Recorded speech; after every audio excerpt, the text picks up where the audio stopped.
Baik, selamat sore Bapak-bapak. Selamat sore Pak. Selamat sore dokter. Ya Bu. Jauh. Perkenalkan, saya Dokter Putri dari Puskesmas Onolalu. Hari ini kita akan mengikuti kelas. Saya akan menjelaskan mengenai edukasi dari bahaya merokok. Kemudian sebelum saya akan memulai itu, saya mau tanya dulu, Bapak-bapak tahu nggak apa aja bahaya dari merokok? Nggak tahu dokter. Nah, baik. Saya juga mau tanya, mohon maaf sebelumnya, Bapak termasuk perokok atau tidak, Pak? Iya termasuk, tapi sebelumnya saya pernah dulu merokok. Habis itu saya kena sakit ya, dari situ saya mulai berhenti merokok. Kalau begitu, saya akan jelaskan mengenai dari secara singkat rokok itu apa. Rokok itu kandungannya ada tembakau, terus bahan-bahan zat-zat yang sebenarnya tidak baik bagi tubuh atau racun bagi tubuh. Kemudian, zat-zat yang ada dalam rokok itu apa saja? Ada karbon monoksida, ada tar, ada nikotin. Semuanya itu racun, dapat menyebabkan penyakit atau dampak yang buruk bagi kesehatan. Kemudian, apa aja dampak-dampaknya itu banyak penyakit yang bisa ditimbulkan. Di antaranya itu bisa menyebabkan rambut rontok, bisa menyebabkan matanya itu jadi kabur, katarak, bisa stroke, penyakit jantung, dan juga penyakit paru-paru kronis yang paling sering.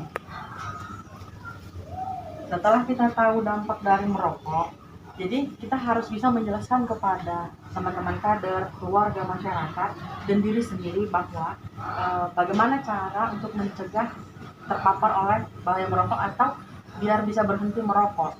Nah, satu, melakukan kegiatan-kegiatan yang positif, olahraga, berada di lingkungan yang aktif, itu mungkin kegiatan keagamaan. Kemudian yang kedua, hindarilah dari lingkungan-lingkungan yang perokok atau yang ada asap rokok. Kemudian mencari tahu informasi tentang rokok, bahaya dari merokok seperti yang saat ini kita lakukan. Setelah itu, minta dukungan dari keluarga dan lingkungan sekitar untuk membantu kita berhenti merokok. Itu aja mungkin yang akan saya sampaikan mengenai edukasi bahaya merokok. Jadi tadi kan kita sudah jelaskan, mungkin saya akan ulangi sedikit. Untuk tadi kan ada saya sebutkan zat-zat apa aja yang terkandung dalam rokok. Mungkin bisa Bapak jelaskan, Pak? Bisa. Tadi itu ada zat-zat yang berbahaya dalam merokok. Itu yang pertama karbon monoksida, dan yang kedua tar, dan yang ketiga nikotin. Baik Bapak, jawabannya tepat sekali, benar. Itulah zat-zat yang ada dalam rokok yang tidak baik bagi tubuh ya.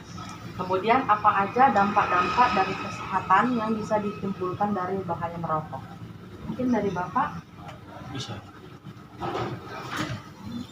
Bahaya merokok bisa menyebabkan pertama rambut rontok, kemudian pandangan kabur atau katarak, kemudian paru-paru kronis, dan bisa juga mengalami stroke. Terima kasih Pak. Jawabannya tepat sekali. Itulah bahaya dari merokok. Mungkin yang terakhir saya mau tanya, apa aja yang bisa dilakukan untuk berhenti dari merokok yang bisa kita edukasi kepada keluarga atau masyarakat? Dari Bapak?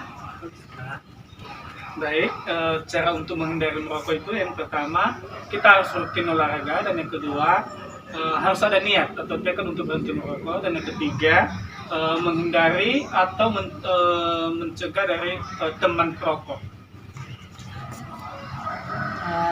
Terima kasih atas jawabannya Pak. Jawabannya tepat sekali, benar. Itu dia hal-hal yang perlu kita lakukan. Demikian aja kegiatan kita pada hari ini. Semoga dapat bermanfaat dan dapat kita sebarkan ke masyarakat dan lingkungan keluarga kita terutama. Saya tutup materi kita hari ini dengan bahasa daerah kita, Yahoo. Selamat sore Pak. Selamat sore Bapakku. Perkenalkan, saya Davis, perawat di PTG Puskesmas Onolalu, Kabupaten Selatan. Tujuan pengukuran tinggi badan ini, Pak, yang pertama, supaya kita bisa mengetahui tinggi badan seseorang atau tinggi badan kita.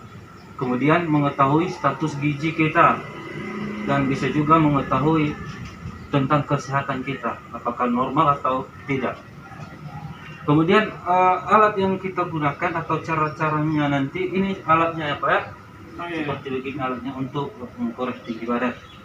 Mikrotoa, alat ini untuk mengukur tinggi badan Pak ya. Oh, iya. Cara pengukurannya yaitu pertama, kita posisikan klien berdiri tegak pada permukaan lantai yang rata dan keras.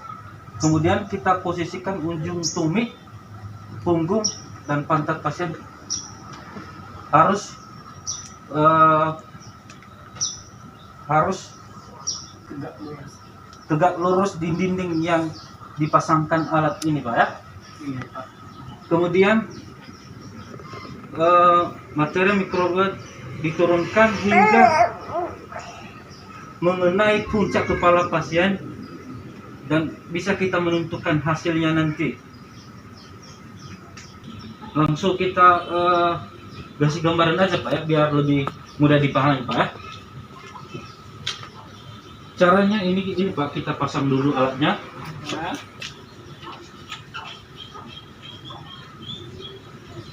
Kita tarik, harus nyampe 2 meter sampai menunjukkan angka 0 Pak ya, sampai ke bawah Pak ya.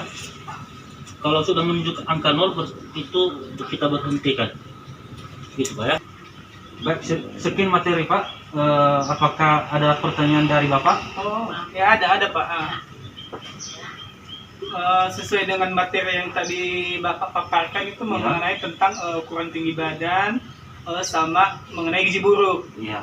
Saya mau nanya Pak, kayak bagaimana cara untuk mencegah gizi buruk itu? Misalnya hal-hal apa aja yang kita lakukan Pak supaya nggak terjadi yang namanya gizi buruk? Baik, langsung saja saya jawab Pak. Itulah keuntungannya kita mengukur tinggi badan Pak, supaya kita bisa mengetahui. Jadi kalau memang kita tahu gizi buruk atau kekurangan gizi, kita bisa kita rujuk ke rumah sakit atau bisa kolaborasi dengan tim medis lain seperti gizi. Begitu Pak kira-kira. Baik Pak, sekian dan terima kasih. Mudah-mudahan ke depan bisa lebih dimengerti lagi dan manfaat dan tujuan materi kita pada sore hari ini. Terima kasih Pak Yahoo. Yahoo!